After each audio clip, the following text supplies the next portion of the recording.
کہتے ہیں کہ شیخ احمد نام کے بزرگ تھے، ساری زندگی کسی کو کام نہیں بتایا، ساری زندگی بڑی مشکلات آئیں اور کبھی اپنی ذات پر سوال کا دروازہ نہیں کھولا۔ ایک ایسی مشکل آئی کہ جو حل ہی نہیں ہوتی تھی، کسی نے ان پر کوئی الزام لگا دیا۔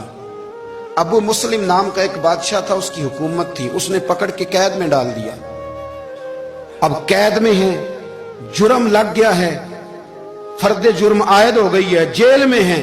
لوگ کہنے لگے حضرت جی اپنی صفائی میں کچھ کہیں، فرمانے لگے ساری زندگی بندوں سے کچھ نہیں کہا، اللہ رسول کو پتا ہے میں بے گناہ ہوں، مجھے کہنے کی ضرورت نہیں۔ داتا گانی بخش علی حجویری نے لکھا ہے، داتا صاحب کہتے ہیں تو یقین کامل تو پیدا کر، تو ایمان تو پختہ کر۔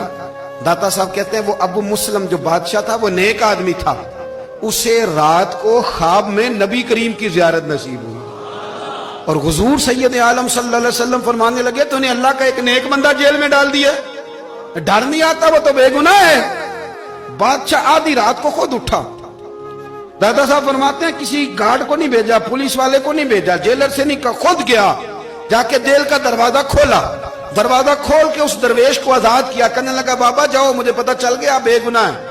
بابا جی سلام کر کے جانے لگے تو بادشاہ پھر آگے آیا، ہاتھ باندھے، ہاتھ چومے، کہنے لگا حضور آپ بڑے نیک ہیں، میرے لیے کوئی حکم ہو تو بتائیے گا، میرے لائق کو خدمت ہو تو بتائیے گا۔ تو شیخ احمد فرمانے لگے تجھے ابھی بھی سمجھ نہیں آئی، تجھے ابھی بھی نہیں سمجھ آئی؟ کہنے لگا حضور کیا؟ فرمانے لگے جو تہجد کے وقت تجھے اٹھا کے مجھے رہا کرنے بھیج سکتے ہیں وہ میری کوئی ضرورت باقی رہنے دیں گے؟ مجھے کوئی ضرورت پڑے گی کسی اور کو کہنے کی؟ جو تہجد کے وقت تجھے اٹھا کے بھیجتے ہیں کہ جا کھول جا کے دروازہ، وہ ضرورت رکھیں گے میری؟